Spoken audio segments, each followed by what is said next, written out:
Bismillahirrahmanirrahim. Assalamualaikum warahmatullahi wabarakatuh. Allahumma sholli ala Muhammad ali Muhammad. Alhamdulillah kita berjumpa lagi pagi ini, pagi yang begitu dingin, angin sepoi-sepoi di kediaman Ustaz Husein Alatas. Kita jumpa lagi dalam acara Ulumul Quran.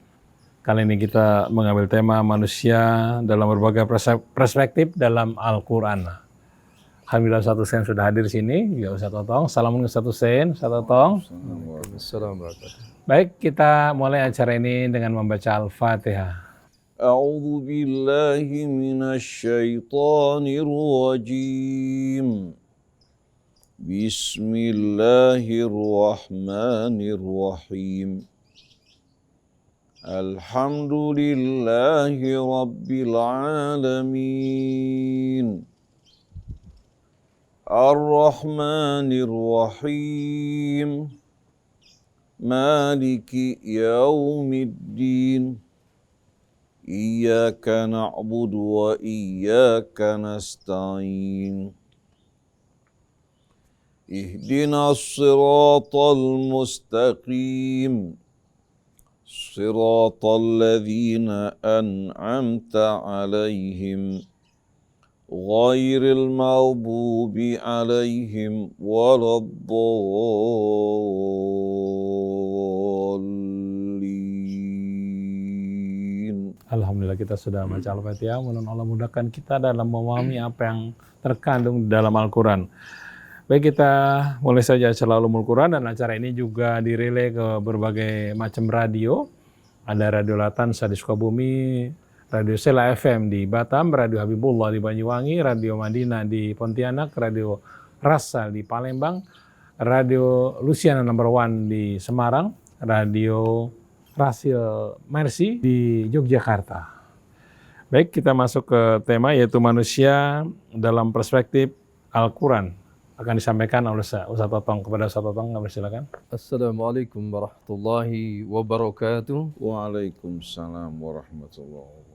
Innal hamdalillah wassalatu wassalamu ala Rasulillah Muhammad ibn Abdillah wa ala alihi washabihi wa mawala. La haula wala quwata illa billah ma ba'du. Para pendengar, pemirsa Larsi TV yang dimuliakan Allah Subhanahu wa taala, habil khusus Ustazi Al-Habib Husein Alatas, Bapak Haji Muhammad Krisna Neja, dan kru Rasil yang sama-sama dimuliakan Allah Subhanahu wa taala. Alhamdulillah di pagi hari ini yang memang mendung ya. Semalaman hujan luar biasa ya, dari Bandung sampai Jakarta, Bogor, sampai Semarang dapat informasi itu hujan deras. Itu merupakan anugerah yang Allah berikan kepada manusia ya. Kita tidak melihat dari sisi banjirnya, katanya di Banten banjir ya sampai 1 meter naik itu. Tapi anugerah yang Allah berikan kepada kita yang perlu patut kita syukuri ya. Nah, pada pertemuan kali ini kita akan mengkaji tentang bagaimana pandangan Al-Quran terhadap manusia. Kadang-kadang manusia itu banyak mengaku sebagai manusia. Tetapi pada kenyataannya banyak juga manusia yang keluar dari manusianya, termasuk keluar dari kemanusiaan.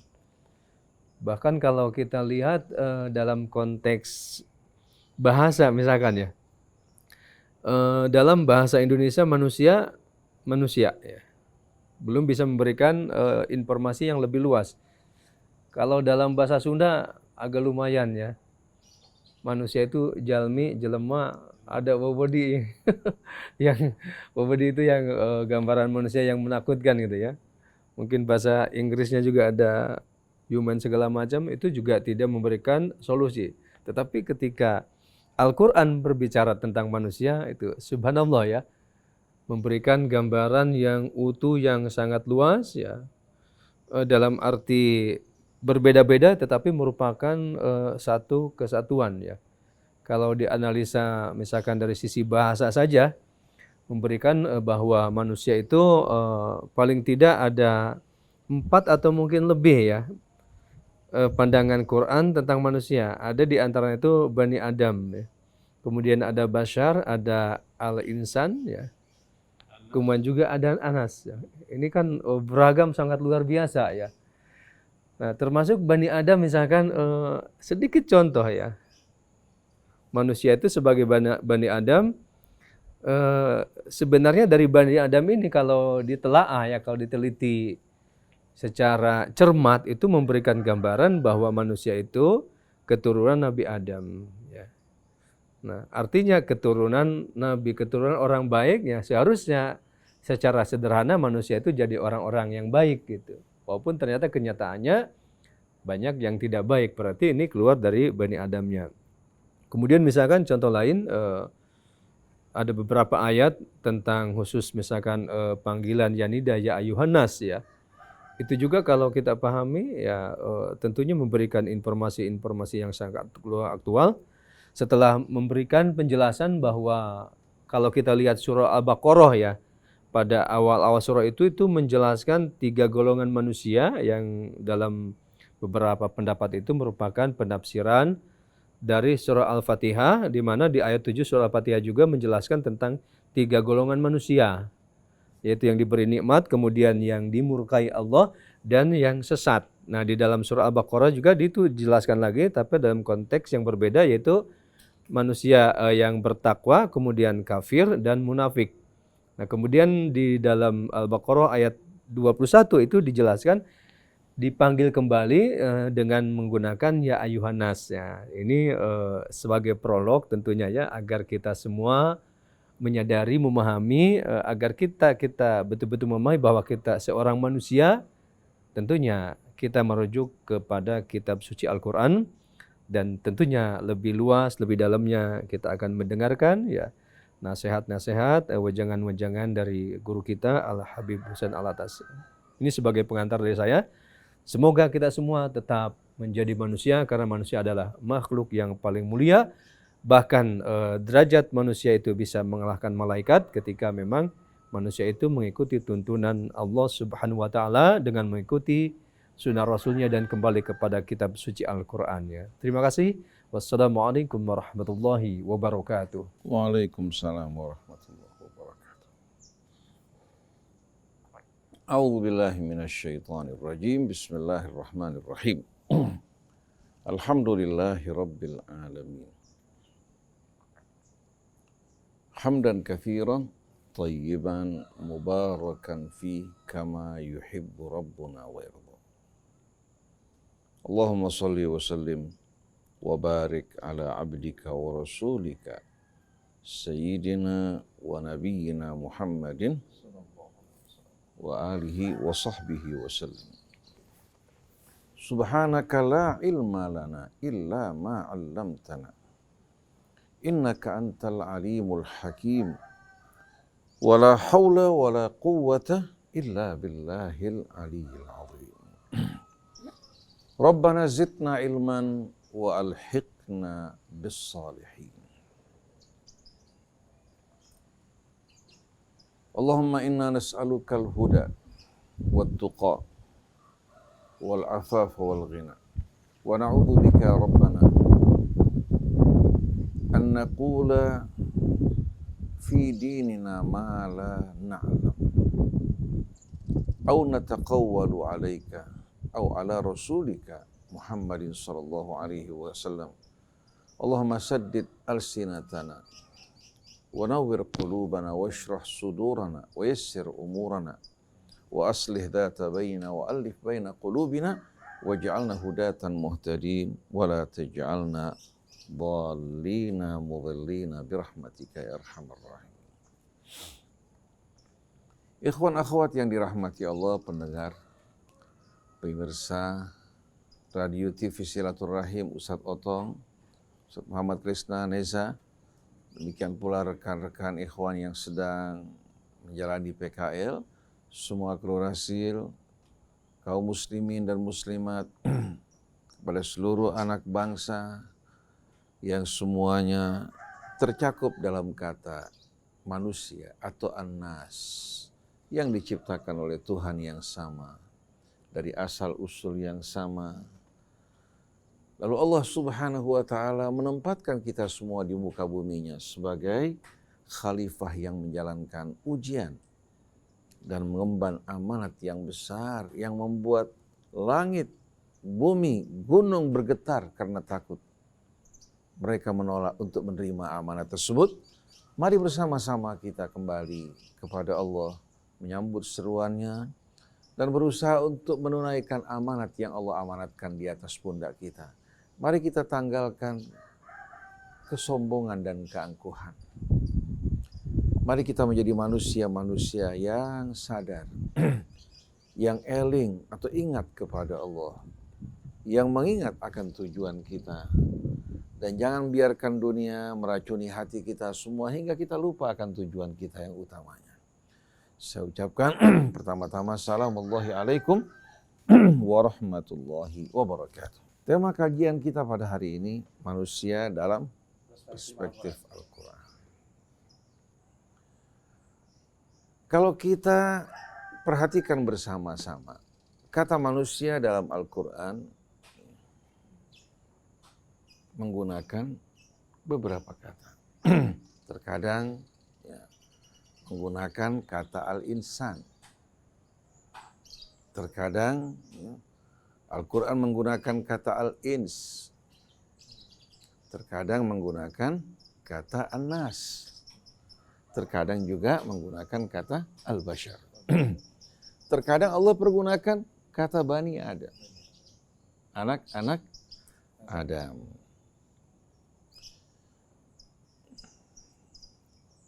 Kalau kita ingin tahu penempatan kata-kata tersebut dalam Al-Quran, kita yakin bahwa Allah tidak menempatkan ya, satu kata dalam Al-Quran kecuali di baliknya terdapat rahasia. Dan makna khusus walaupun semuanya berarti manusia, tapi memiliki makna khusus.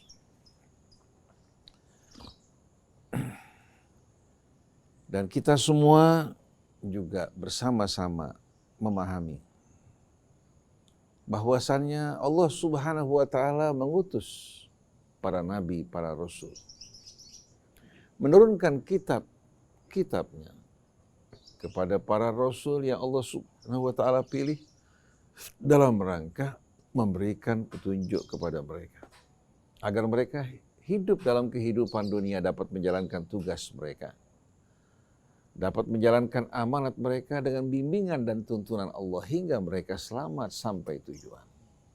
Agar mereka tidak menyalahkan Allah, bahwa Allah tidak pernah memberikan petunjuk kepada mereka. Oleh karena itu ketika Allah menempatkan kakek nenek kita di muka bumi, Allah berkata kepada mereka, فَإِمَّا يَأْتِيَنَّكُمْ مِنِّي هُدًى فَمَنْ تَبِعَ هُدَايَ فَلَا خَوْفٌ عَلَيْهِمْ وَلَا هُمْ يَحْزَنُونَ.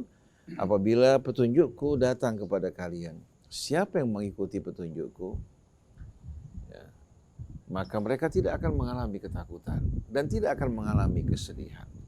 Cobaan, suka duka dalam hidup ini tidak akan mengombang-ambingkan hati mereka. Mereka akan tetap betul-betul hati mereka ditambatkan di sisi Allah. Kalau waktu berubah, keadaan berubah, kondisi berubah-ubah, begitu pula manusia terkadang berada dalam keadaan senang dan susah, Allah Subhanahu wa taala tidak dipengaruhi oleh semua ini. Maka yang menambatkan hatinya, hidupnya kepada Allah, dia akan selalu dalam suasana aman. Tapi sebaliknya, walladzina kafaru wa kadzdzabu bi ayatina, orang-orang yang ingkar dan mendustakan ayat kami, ulaika ashabun nari hum fiha khalidun, mereka adalah orang-orang yang kekal di dalamnya untuk selama-lamanya. Di samping manusia yang Allah Subhanahu wa taala tempatkan di muka bumi ini sebagai khalifahnya, Allah Subhanahu wa taala juga apa? Allah juga menempatkan bumi ini dengan makhluk yang lain yang memiliki juga status yang sama yang kelak bertanggung jawab di hadapan Allah, yaitu jin. Nah, kalau kita renungkan, Allah Subhanahu wa taala berbicara tentang jin dan manusia sebagaimana yang Allah sebutkan dalam surat Ar-Rahman, khalaqal insana min salsalin kal fakhar wa khalaqal janna min marijim min nar. Allah Subhanahu wa taala menciptakan makhluk yang bernama al-insan ini yang kita akan terangkan nanti makna dari kata insan. Ya. Sesungguhnya kami telah menciptakan makhluk ya, yang bernama insan ini min salsalin kal fakhar. Yaitu ketika Allah menciptakan cikal bakal makhluk yang bernama insan, yaitu kakek dan nenek kita Adam, Allah ciptakan mereka min salsalin kal fakhar, dari tanah yang Allah bentuk, Allah keringkan, kemudian Allah tiupkan ruh ke dalam jasad yang tadinya mati tersebut. Hingga mereka apa? Mereka mendapatkan kehidupan dengan tiupan Allah yang merupakan rahasia besar yang tidak dapat kita fahami. Karena yang Allah ajarkan kepada kita, ya, yang Allah Subhanahu wa taala beritahukan dalam hal ini amat sedikit sekali. Ini merupakan rahasia Allah. Sedangkan jin Allah ciptakan min marijin min nar. Wa khalaqa al-janna min marijin min nar. Allah ciptakan jin dari apa? Dari api yang menyala-nyala. Jadi asal usul mereka berbeda. Asal usul mereka berbeda. Tapi peran mereka di muka bumi ini sama. Mereka sedang menjalankan ujian dan tugas. Lalu kita bertanya, bagaimana dengan iblis? Allah tidak pernah menciptakan iblis. Yang Allah ciptakan jin. Sedangkan iblis ini adalah buah keingkaran. Buah keingkaran. Allah sebutkan dalam suratul Kahfi, wa idh qulna lil malaikati isjudu li adama fasajadu illa iblis. Ketika kami perintahkan kepada seluruh malaikat untuk sujud kepada Adam, seluruh malaikat tidak terkecuali, semuanya sujud. Kecuali iblis. Iblis ini hidup di tengah-tengah malaikat tadinya, bersama-sama beribadah pada Allah. Tapi sebelumnya tidak bernama iblis. Sebelumnya tidak bernama iblis. Lalu dari mana asal usulnya? Karena minal jin, asal usulnya dari jin. Karena minal jinni, fafasaqa an amri rabbih, dia fasik menentang perintah Tuhannya dengan penuh kesombongan. Mulai saat itu dia mendapatkan nama iblis. Jadi lahirnya nama ini karena pembangkangan, bukan ciptaan Allah. Pembangkangan bukan ciptaan Allah. Lahir dari pembangkangan, kesombongan makhluk yang berasal dari bangsa jin. Mulai saat itu dikenal dengan nama iblis.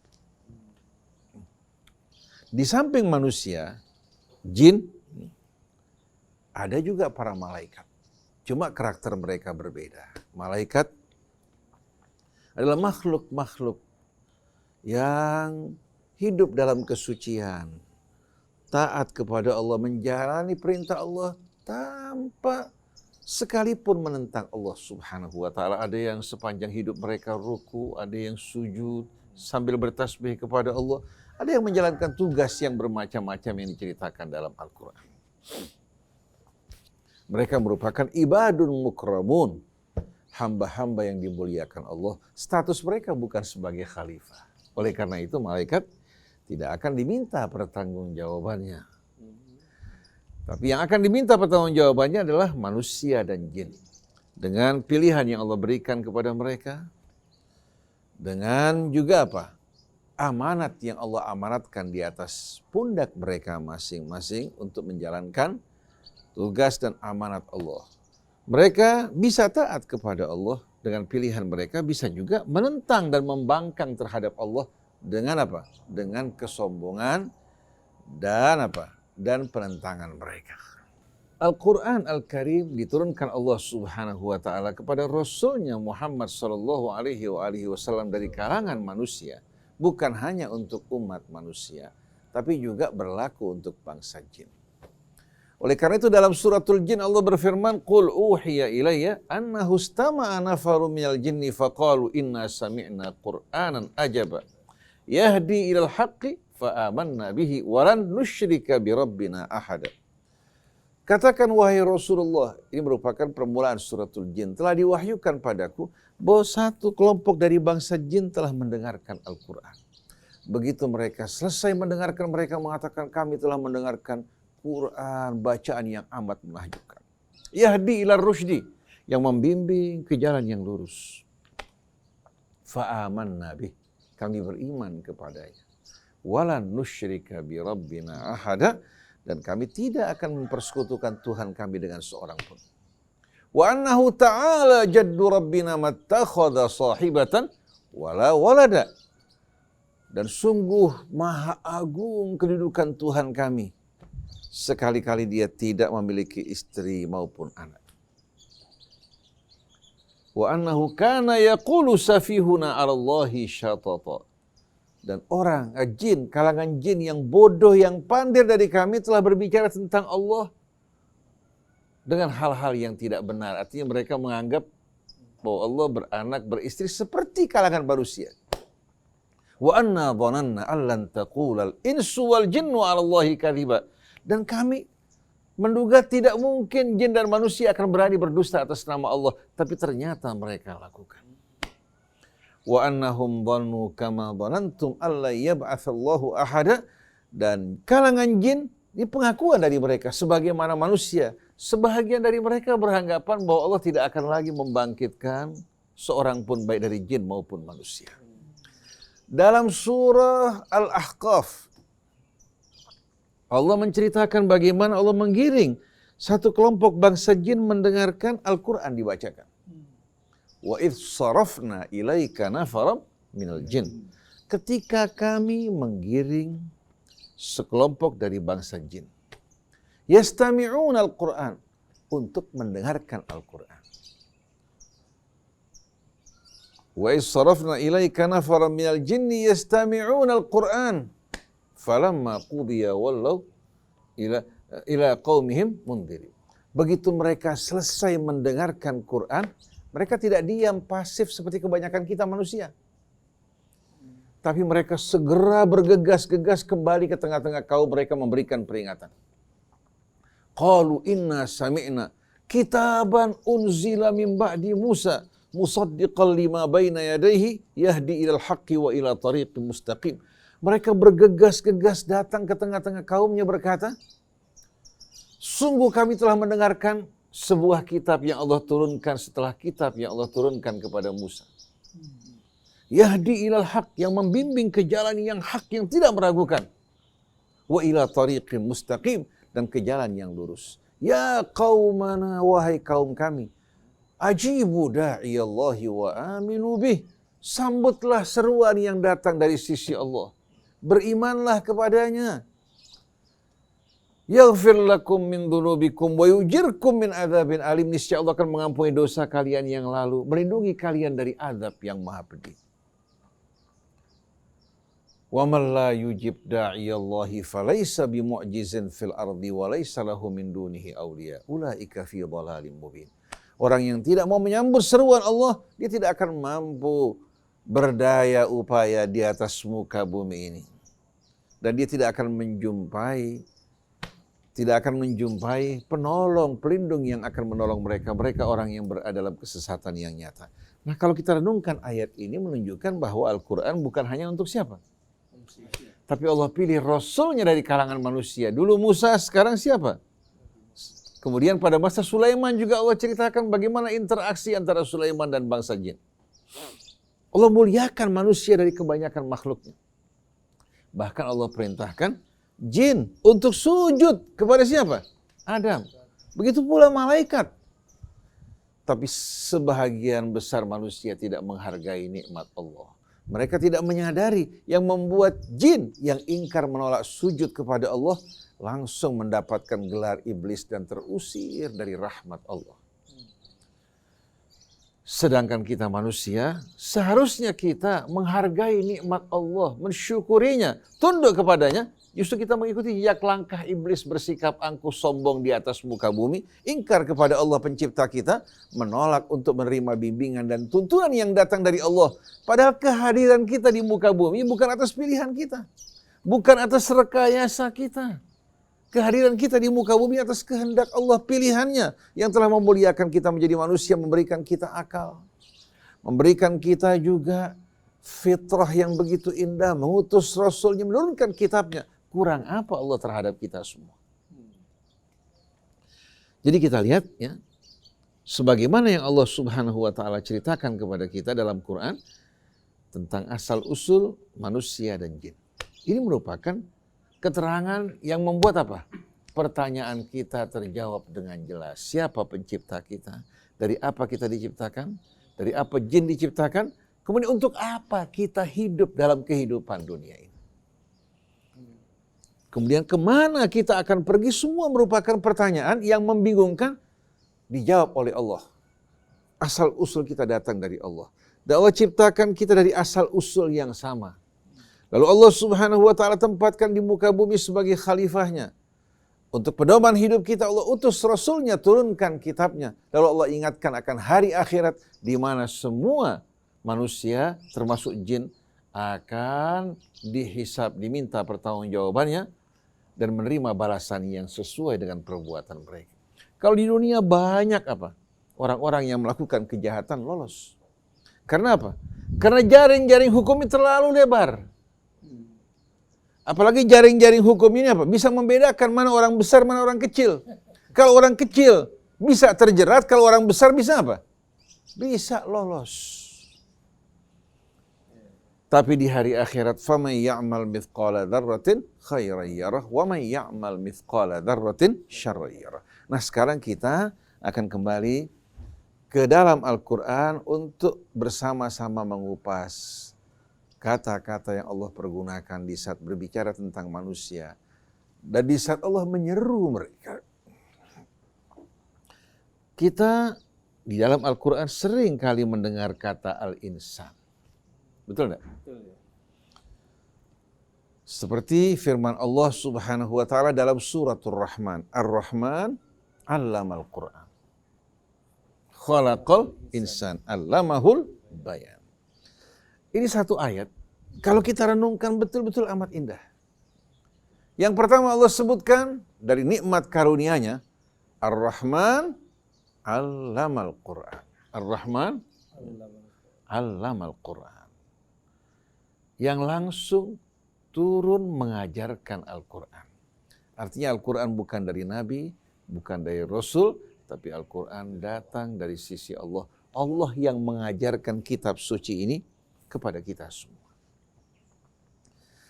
Nah coba renungkan bersama-sama bagaimana kemuliaan manusia yang langsung mendapatkan bimbingan pengajaran dari Allah Subhanahu wa taala. Oleh karena itu kita harus bedakan Quran dengan selainnya. Quran ini merupakan ilmu Allah.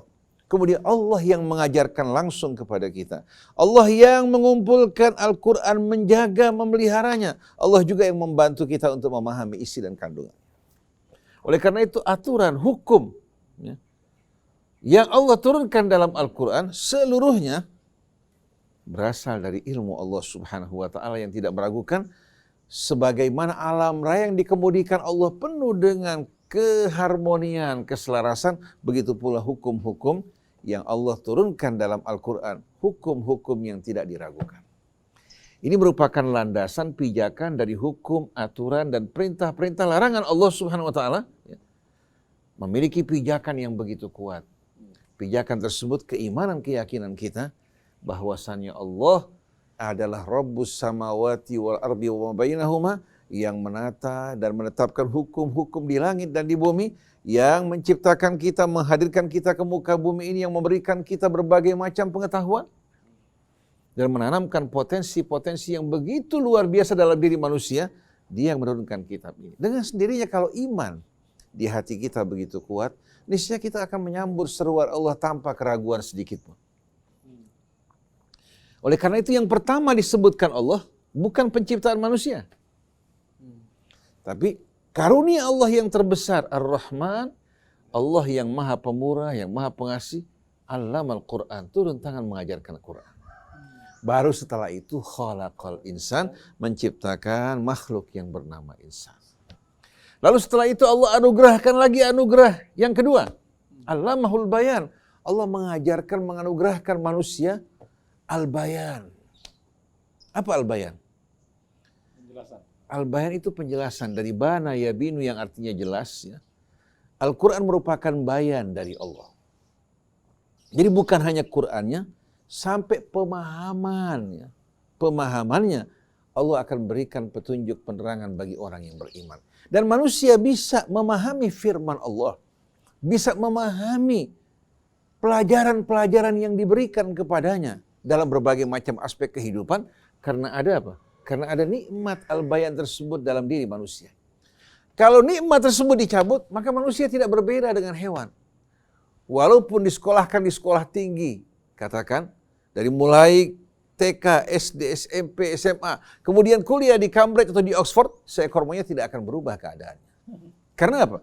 Tidak memiliki nikmat karunia yang Allah berikan kepada manusia. Karena status mereka bukan sebagai khalifah.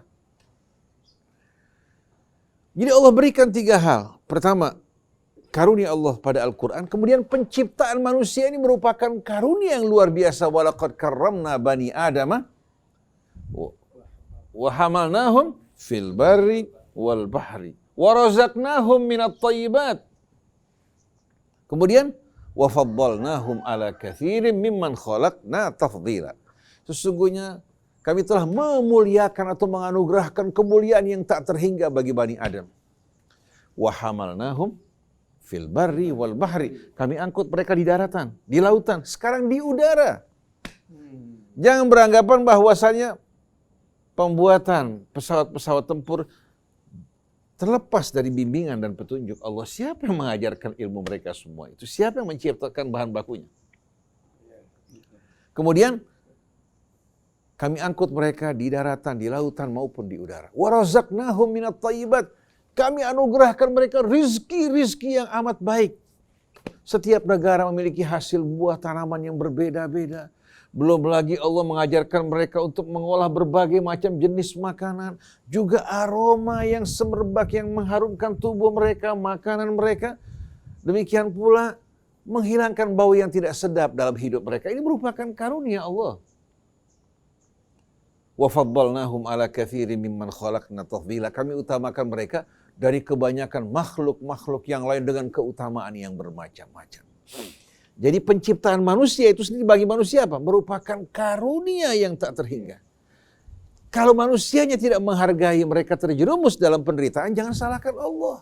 Jangan salahkan Allah. Salahkan diri mereka yang tidak mensyukuri, menghargai nikmat Allah Subhanahu wa ta'ala. Nah, kalau kita renungkan kata insan dalam suratul Rahman, begitu juga dalam firman Allah Subhanahu wa ta'ala.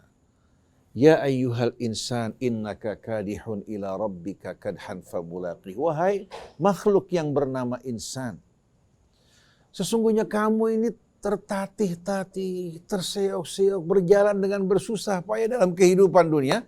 Pada akhirnya kamu akan sampai pada tujuanmu, yaitu Allah. Kamu akan menjumpainya, kamu akan menjumpai juga hisab dan pengadilan atas amalmu. Dari ayat ini Allah gambarkan kehidupan dunia ini berat. Tapi sebagai orang beranggapan dengan apa yang mereka miliki, mereka beriforia, bersenang-senang, lupa bahwa sebetulnya apa yang mereka korbankan dari waktu mereka, pikiran, tenaga mereka lebih besar dari kenikmatan yang mereka rasakan. Mereka lupa akan janji-janji Allah di hari akhir nanti. Jadi wahai manusia, sesungguhnya engkau berjalan menuju Tuhanmu tersiok-siok, bersusah payah, pada akhirnya kamu akan menjumpai. Fa'amma man utiya kitabahu biyaminihi fasawfa yuhasabu hisaban yasira. Yang menerima kitabnya dengan tangan kanannya sebagai penghargaan yang memuliakan dirinya, maka dia akan menjalani hisab yang mudah. Kemudian fasawfa yuhasabu hisaban yasira. Kemudian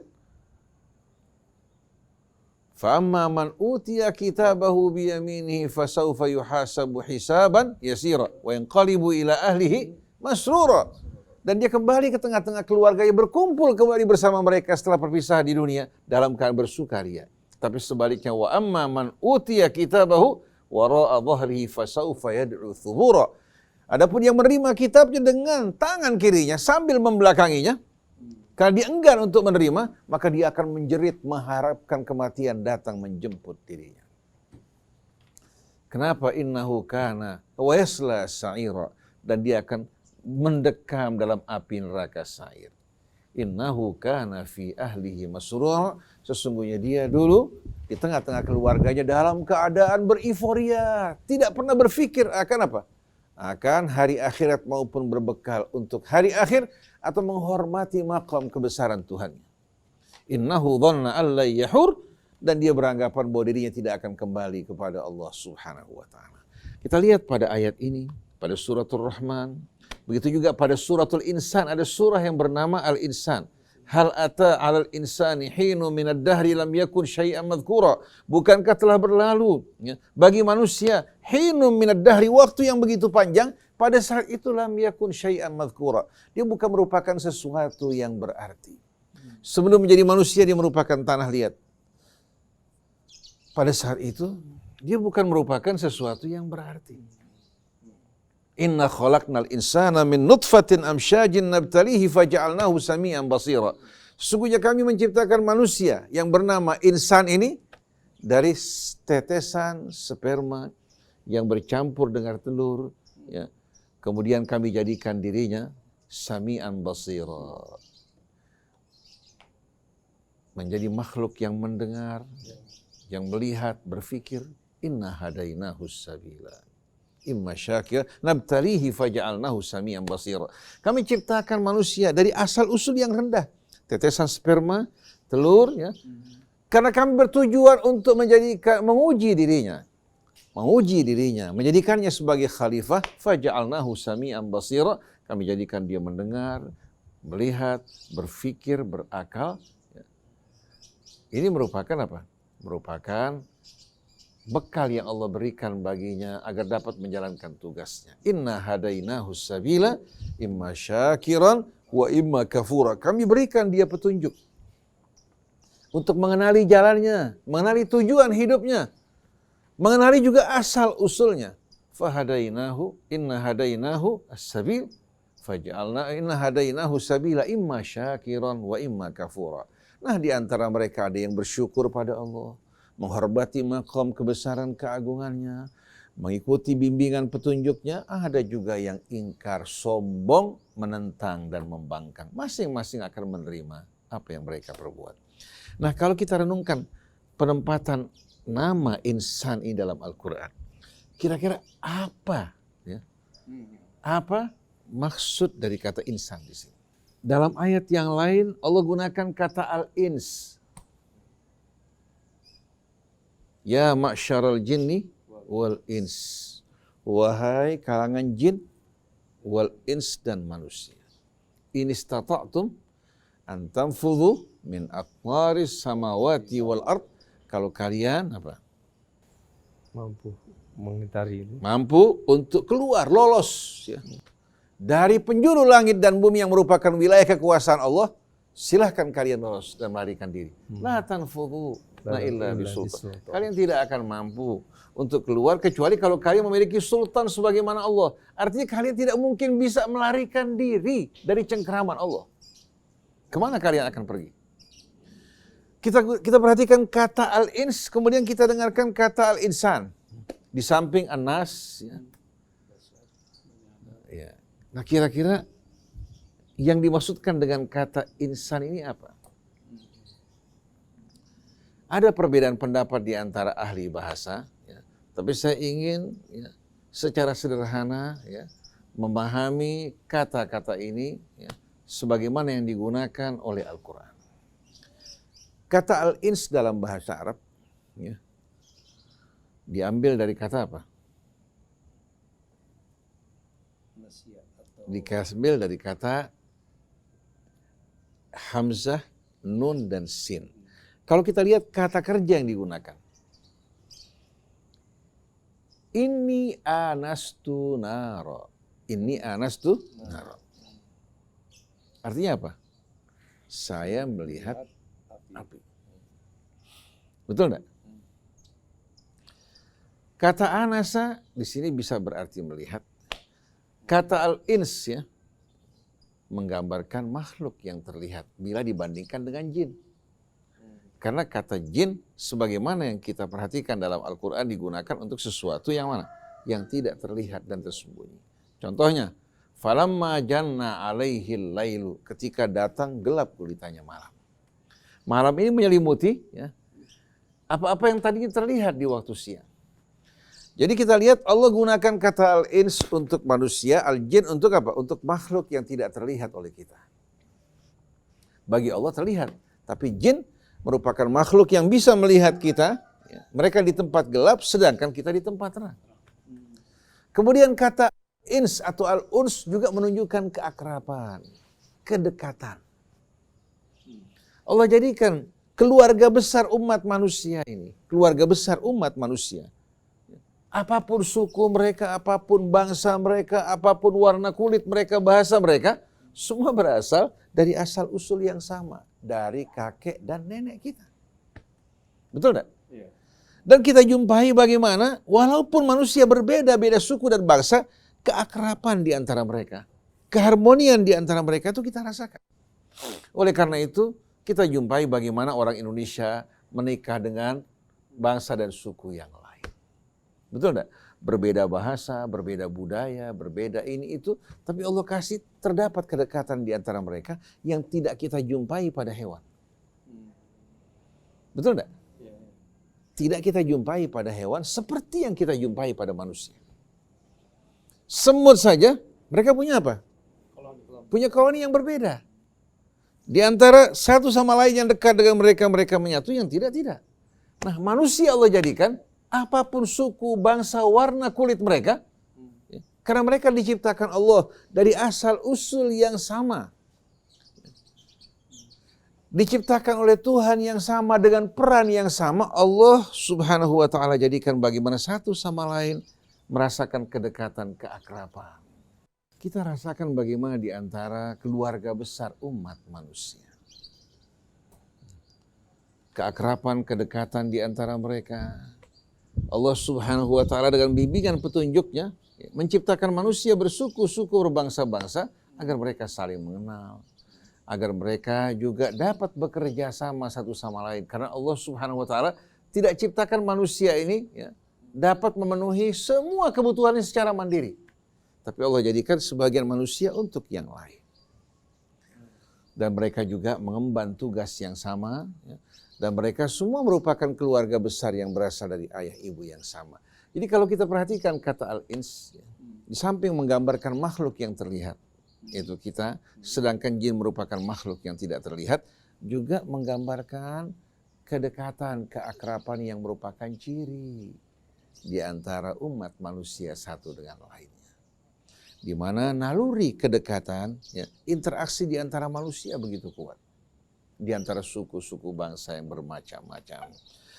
Dan ini juga mengingatkan kita agar kita tidak menyombongkan atau membanggakan diri kita dengan asal-usul kita, dengan warna kulit kita. Karena pada dasarnya kita semua merupakan umat manusia yang berasal dari apa? Dari ayah ibu yang sama. Nah kalau kita fahami kata al-ins yang bisa berarti melihat, ya, atau terlihat, bisa juga berarti akrab, dekat. Ya. Lalu kita dapat memahami kata insan di sini. Kata insan. Apa arti insan? Kenapa Allah Subhanahu wa ta'ala ya tambahkan di sini alif dan nun? Dalam bahasa Arab kita tahu tambahan ini menunjukkan apa? Makna mutsanna. Makna apa? Tasniya ganda. Arti kan? Ganda.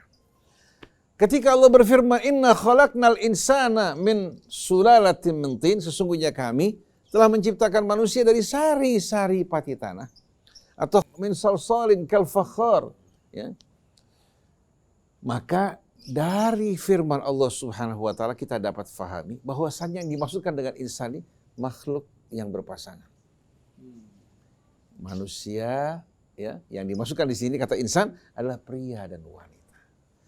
Jadi Allah Subhanahu wa ta'ala pasangkan pria dan wanita ya, yang berpasang-pasangan satu dengan lainnya. Kalau satu kita ambil, pria kita singkirkan, hanya ada wanita. Atau wanita dipisahkan dari pria, kira-kira menjadi manusia tidak? Tidak. baru menjadi manusia yang dapat menjalankan fungsinya, ya. Baik dalam berkembang biak, menjalankan tugas mereka, di mana yang satu ya melengkapi yang lain, itu baru terjadi pada sepasang manusia. Bukan pada apa? Pada apa? Pada seorang laki-laki atau pada seorang wanita. Oleh karena itu kata insan berlaku untuk kedua-duanya dalam waktu yang sama. Tapi kata insan tidak berlaku untuk pria dengan pria atau wanita dengan wanita. Tapi kata insan berlaku untuk pasangan pria wanita, ya, sebagaimana cikal bakalnya kakek dan nenek kita Adam dan Hawa alaihi wassalatu wassalam, kemudian berkembang biak anak keturunannya berpasang-pasangan.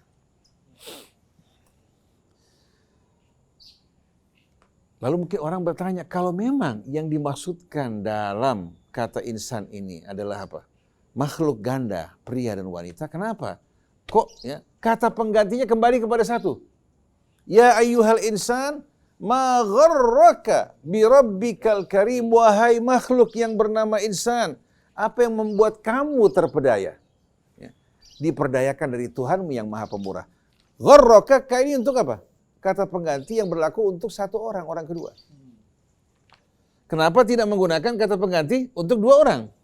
Karena al-insan ini walaupun pasangan pria wanita, tapi bukan berbicara tentang jenis kelaminnya, bicara mengenai kesatuannya. Mengenai kesatuan mereka yang saling melengkapi satu dengan lainnya.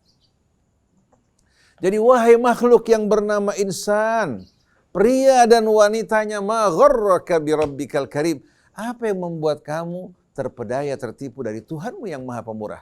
Alladzi khalaqaka, yang telah menciptakan kamu, fasawwaka, dengan penuh keseimbangan, fa'adalak. Bagaimana tubuh kita, sendi-sendi kita, kemudian juga bagaimana kerjasama di antara seluruh organ-organ tubuh kita yang penuh dengan keharmonian dan keseimbangan. Fi ayyi suratin ma syaa rakkabak. Coba kau lihat dirimu dalam bentuk yang begitu indah sempurna Allah Subhanahu wa taala bentuk dan susun diri kamu. Jadi apa alasan kamu wahai manusia ya, yang berpasang-pasangan yang berasal dari ayah ibu yang sama, yang diciptakan juga dari asal usul yang sama. Maka dengan apa? Dengan ungkapan ini, maka dengan sendirinya merupakan bantahan terhadap mereka yang mengatakan bahwasannya wanita diciptakan dari spesies yang inferior, yang bermutu rendah. Dari iga laki-laki yang bengkok. Tapi yang benar mereka berdua diciptakan dari entitas yang sama, dari asal usul yang sama. Dan fakta-fakta ilmu pengetahuan membuktikan hal tersebut. Betul tidak? Artinya fakta-fakta ilmu pengetahuan membuktikan bahwa wanita tidak diciptakan dari iga laki-laki yang bengkok. Cuma ada perbedaan kromosom dalam pertumbuhan mereka. Tapi tetap mereka berasal dari sperma dan telur. Dari sperma dan telur. Jadi wanita bukan diciptakan dari sisa-sisa pria. Atau dari apa? Dari unsur yang inferior pada pria. Tapi pria wanita diciptakan dari asal usul yang sama. Oleh karena itu Allah namakan min nafsin wahidah. Jadi ya ayyuhal insan, wahai makhluk yang bernama insan, yang terdiri dari pasangan pria dan wanita. Ini menggambarkan betul-betul, menggambarkan gambaran yang begitu indah mengenai martabat kehormatan pria, begitu pula martabat kehormatan wanita. Allah jadikan mereka bukan untuk saling bersaing, berlawanan, bermusuhan, tapi untuk bekerja sama, saling melengkapi dan menyempurnakan. Hunna libasul lakum wa antum libasul lahun. Tapi sayang, kita bukan kembali kepada Al-Quran, tapi kita kembali kemana? Kita kembali kepada riwayat-riwayat yang banyak bersumber dari Israiliyat yang tidak benar. Jadi dari sini kita melihat bahwa kata insan sebetulnya dari kata ins, jamaknya anasi, wa anasiya katsira. Sedangkan insan merupakan apa? Kata yang menunjukkan arti ganda, yang tidak dapat dipisahkan. Yaitu apa? Pria dan wanita. Baru dikatakan manusia kalau ada pria dan wanita. Kalau hanya ada pria, tidak ada wanita. Atau sebaliknya ada wanita, tidak akan pria, ada pria. Maka kehidupan manusia akan punah. Akan Oleh karena itu, seruan-seruan kepada LGBT dan lain sebagainya merupakan seruan-seruan yang mesti dihentikan. Orang-orang yang sakit, yang terkena penyimpangan ini harus diobati. Jadi jangan kita mengatakan bahwa ini orientasi seksual yang normal, tapi ini penyimpangan seksual yang mesti diobati, bukan dibiarkan. Karena kalau tidak, akan mengundang murka Allah sebagaimana yang terjadi pada kaum Lut, juga akan menimbulkan petaka dan azab di muka bumi, wal'iyadzubillah. Jadi kita lihat, ya, kita sudah bahas kata al-ins, ya. Akar katanya yang bisa berarti terlihat, bisa berarti juga akrab, dekat, ya. Di antara sesama umat manusia, ya, di mana mereka punya kecondongan. Kecondongan untuk apa? Untuk berdekatan, untuk berinteraksi, saling membutuhkan satu dengan lainnya. Termasuk di surah yang menjelaskan tentang atin di surah ya. Itu sudah dijelaskan kan, laqad khalaqnal insana fi ahsani taqwim, sama seperti itu ya. Betul. Jadi kalau kita lihat asal usulnya sebagaimana yang tadi kita pahami diciptakan dari apa? Dari asal usul yang berasal dari sari-sari pagi tanah. Sekarang kita berbicara bukan fisiknya, bukan hanya fisiknya, tapi bicara bagaimana kondisi jiwanya. Kondisi apa? Jiwanya, ya. Di mana Allah berfirman, Bismillahirrahmanirrahim, wattin, wazzaitun, waturi sinina, wa hadzal baladil amin. Laqad khalaqnal insana fi ahsani taqwim. Thumma radatnahu asfala safilin illa alladhina amanu wa amilus salihat falahum ajrun ghairu mamnun. Fama yukadzibuka ba'du biddin alaysa Allahu bi ahkamil hakimin. Allah bersumpah, ya, dengan sebahagian karunia-Nya. Wattin. Untuk orang Indonesia, mereka tidak mengenal buah tin, kehidupannya, ya, manfaatnya seperti yang dirasakan orang-orang di negeri Syam yang merasakan manfaat dari buah tin tersebut, bukan hanya sebagai konsumsi, ya, yang mengandung nutrisi, juga mengandung rahasia yang amat banyak. Begitu pula zaitun. Buah zaitun, pohon zaitun mengandung manfaat yang amat banyak, akrab dengan hati kita, akrab dengan pankreas kita, dengan pencernaan kita, asal minyak zaitun yang asli. Buahnya pun mengandung manfaat yang begitu banyak. Allah bersumpah dengan dua buah-buahan ini karena dikenal bagi bangsa Arab dan Quran turun di tengah-tengah mereka. Nah, seharusnya kita di Indonesia walaupun tidak mengenal dua buah tersebut, kita kenal buah yang amat banyak di sekeliling kita. Pohon mangganya yang bermacam-macam jenisnya. Tumbuh di tanah yang sama, ya, menghasilkan juga apa? Rupa, rasa, warna yang berbeda-beda. Saksikan juga pohon durian yang menakjubkan. Ya. Pohon rambutannya, manggisnya. Kenapa mata kita, ya, tidak berupaya untuk merenungkan nikmat Allah, hanya mencari kepuasan nafsu, tapi tidak merenungkan ayat-ayat Allah dan nikmatnya. Wattini wazzaitun. Setelah itu waturi sinin wa hadzal baladil amin. Allah bersumpah dengan dua tempat yang mulia. Tur Saina, di mana Nabi Allah Musa menerima wahyu, bukit yang suci, di mana Bani Israel juga mengambil sumpah di hadapan Allah. Kemudian wa hadzal baladil amin, dan kota suci Mekah ini. Allah sebutkan dua buah tadi yang merupakan nikmat Allah, juga mengisyaratkan akan dua tempat yang mulia. Karena tempat zaitun dan tin ini merupakan negeri Syam. Merupakan negeri di mana para nabi dilahirkan. Daerah yang penuh dengan keberkahan. Walaupun sekarang di negeri kita tumbuh, tapi asal dan cikal bakal pohon tersebut terdapat di daerah negeri Syam yang begitu penuh dengan keberkahan.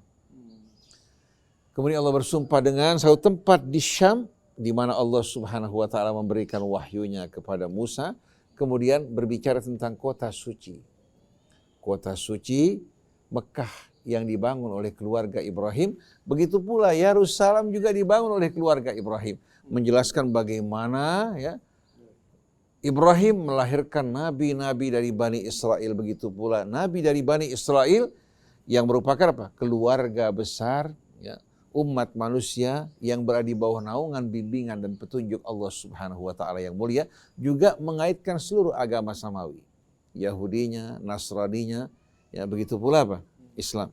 Kita mengatakan Yahudi, Nasrani, walaupun sebetulnya yang mereka sampaikan adalah Islam, untuk mengingatkan ahlul kitab dari Yahudi maupun Nasraninya, sebetulnya petunjuk yang Allah berikan pada mereka sama dengan petunjuk yang Allah berikan pada kita semuanya.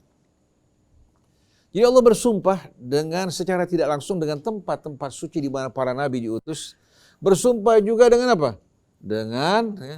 Dengan seluruh agama samawi ini yang datang dari sisi Allah Subhanahu wa taala untuk mengingatkan kita semua. Wahai orang Yahudinya, wahai orang Nasraninya, wahai bangsa Arabnya, ketahuilah petunjuk Allah yang datang dari sisinya semua sama mengajak kalian semua untuk bersatu kembali kepada Allah dan mengingatkan asal-usul kalian yang berasal dari ayah ibu yang sama yang diciptakan dengan kehendak dan ilmu Allah yang maha sempurna. Laqad khalaqnal insana fi ahsani taqwim.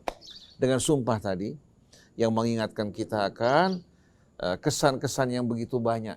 Baik kota suci Mekah yang dibangun Ibrahim, begitu pula Yerusalem yang dibangun oleh Ibrahim bersama Ishak. Kemudian juga mengingatkan akan nikmat-nikmat karunia Allah yang begitu besar. Lalu Allah ingatkan, laqad khalaqnal insana. Sesungguhnya kami telah menciptakan makhluk yang bernama insan, makhluk ganda ini, pria dan wanita. Fi ahsani taqwim, dalam kondisi yang betul-betul apa? Dalam kondisi keadaan yang seluruh-seluruhnya penuh dengan keseimbangan. Manusia keluar dari tangan Allah dalam keadaan betul-betul suci, alal fitrah dan lurus.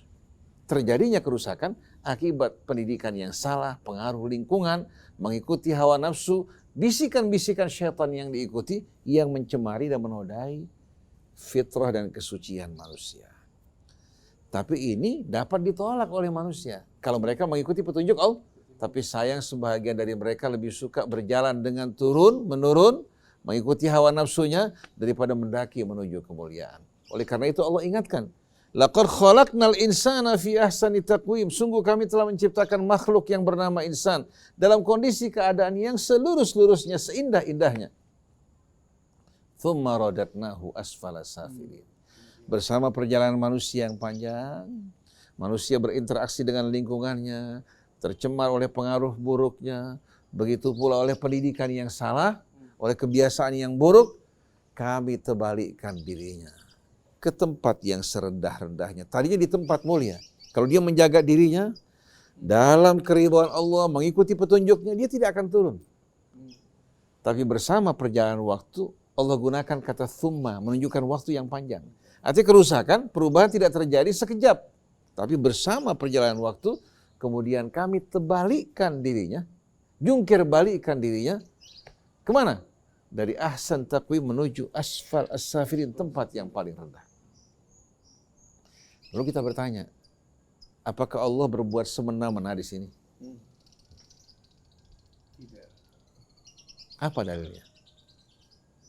Kalau memang Allah tidak berbuat sewenang-wenang terhadap hambanya, tapi ini kembali kepada perilaku hambanya. Allah hanya menghukum sesuai dengan perbuatannya. Ayat berikutnya, illal ladzina amanu wa amilus shalihat, yang diselamatkan Allah dari kondisi keterpurukan tersebut menuju asfal as-safilin hanya orang yang beriman dan beramal soleh. Ini menunjukkan yang dijungkir balikan oleh Allah di luar orang yang beriman dan beramal soleh. Yang beriman yang mengikuti bimbingan petunjuk Allah dan mengerjakan amal soleh. Berarti Allah tidak berlaku sewenang-wenang. Betul tidak? Jadi yang kami terbalikkan di sini bukan semua insan, tapi mereka yang tidak beriman dan mengerjakan amal soleh. Mereka dijungkir balikan oleh Allah menuju tempat yang paling rendah karena ulah perbuatan mereka. Lalu Allah bertanya, "Fama yukadzibuka ba'du biddin?" Kalau kamu tahu ini, apalagi yang membuat kamu mendustakan apa? Ad-din. Ad-din bisa berarti ketundukan, ketaatan, kepatuhan kepada Allah melalui bimbingan petunjuknya, bisa berarti juga balasan. Apalagi yang membuat kamu mengingkari keadilan Allah dalam balasan dan hukumannya. Alisallahu bi ahkamil hakimin, bukankah Allah Subhanahu wa taala apa? Hakim yang sebijak-bijaknya. Artinya tidak pernah Allah berbuat kezaliman, berbuat aniaya kepada hambanya. Jadi kalau kita renungkan dalam Al-Quran, ketika Allah Subhanahu wa taala menyebut insan, maka dia menunjuk kepada pasangan manusia yang diciptakan. Martabat kehormatan mereka juga sama.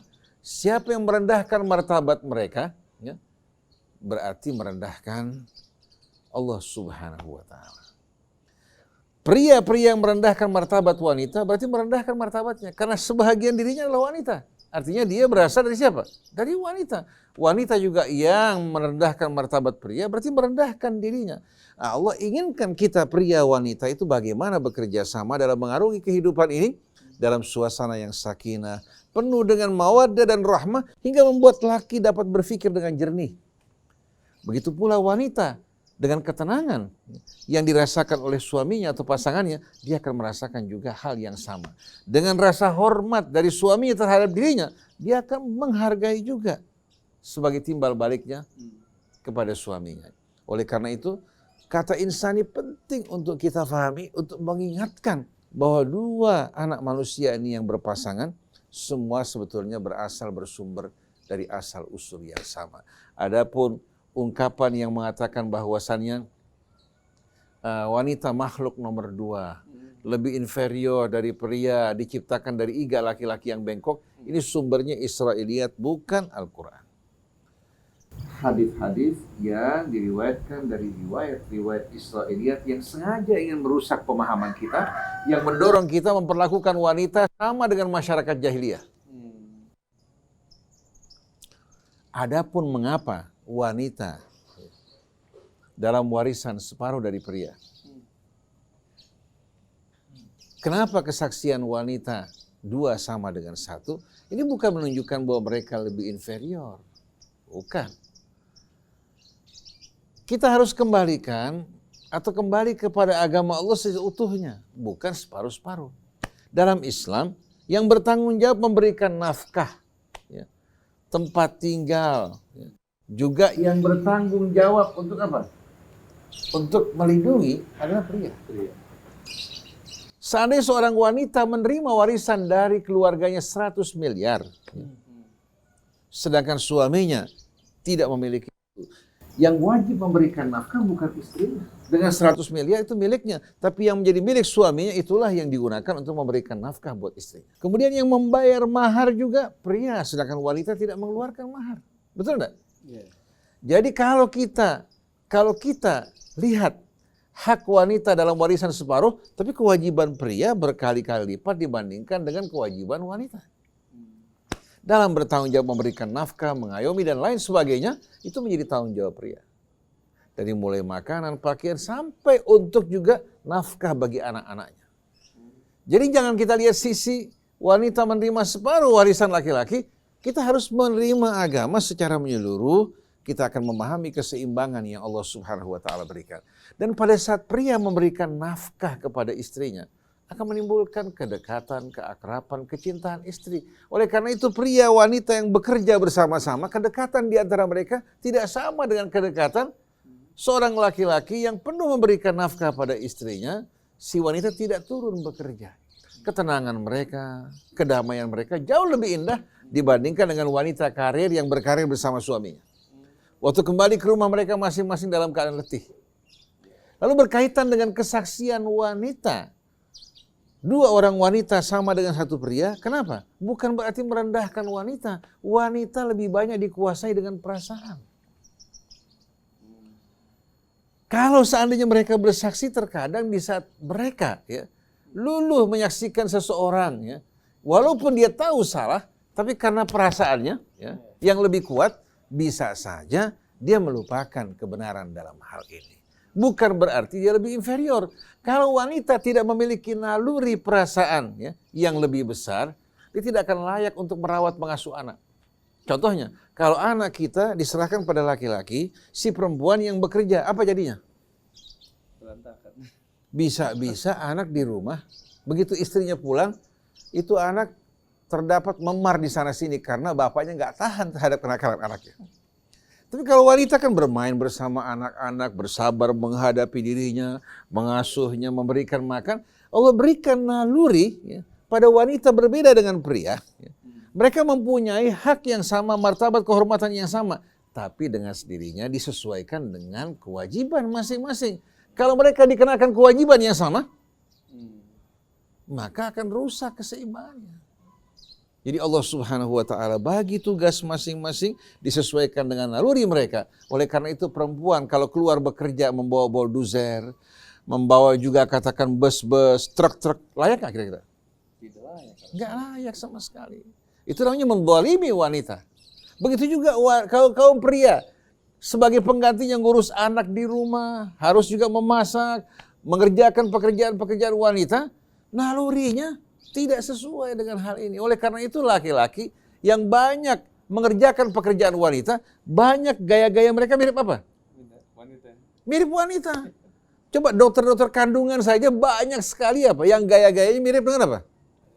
Wanita. Begitu juga yang bekerja dalam bidang cook, juru masak coba. Banyak yang gaya-gayanya mirip apa? Walaupun nggak semuanya, tapi kita saksikan ya, bagaimana pria kalau akrab dengan kesibukan pekerjaan wanita, banyak dari mereka yang sampai ke laki-lakiannya apa? Kegagahannya hilang. Begitu juga wanita kalau mengerjakan pekerjaan pria, ya, kita saksikan bagaimana apa? Bagaimana mereka menjadi tomboy. Menjadi tomboy. Padahal naluri dan fitrahnya tidak sesuai. Dia memiliki kebiasaan datang bulan, dia memiliki juga nifas, dia juga mengalami saat-saat mengandung. Jadi aturan yang Allah tempatkan, penataan Allah Subhanahu wa taala tidak akan salah. Tapi manusia karena mengubah tatanan Allah Subhanahu wa taala, maka terjadilah kerusakan dalam hidup mereka. Ini sebagai pembukaan, insya Allah kita akan lanjutkan pembicaraan kita ya, di seputar apa? Di seputar ini ya. Kita belum berbicara mengenai An-Nas, belum berbicara juga mengenai Al-Bashar. Kita akan lanjutkan insya Allah pada kajian berikutnya biidznillahi azza wa jal. Nah, untuk membantu para pendengar memahami apa yang kita sampaikan ya. Karena setiap orang diberikan ilmu, kalau dia merenungkan ayat-ayat Al-Quran, Allah akan buka baginya wawasan yang kadang-kadang tidak Allah berikan pada kita. Coba perhatikan kata insan dan penempatan Allah pada kata-kata ini. Anda akan menemukan keindahan. Begitu juga kata al-ins, begitu juga kata an-nas al-bashar. Nanti bersama-sama insya Allah pada sesi berikutnya kita akan bahas an-nas, begitu pula al-bashar, dan bagaimana Allah menempatkan setiap kata pada tempatnya begitu indah dan sempurna. Subhanakallahumma wa bihamdik, asyhadu an la ilaha illa anta astaghfiruka wa atubu ilaik, wal afu minkum, wassalamualaikum warahmatullahi wabarakatuh. Alhamdulillah, telah kita dengarkan tadi manusia dalam perspektif Al-Quran ya. Baik, sudah disampaikan oleh Ustaz Husein dan Ustaz Otong. Mudah-mudahan bermanfaat. Saya Muhammad Krishna, kemudian di sini ada Chandra, kemudian Bima, Neza, dan di studio ada Anis Mualim, ada Hafiz, Fahri, juga Yusuf Subangkit. Mohon pamit. Wabillahi taufiq wal hidayah. Wassalamualaikum warahmatullahi wabarakatuh.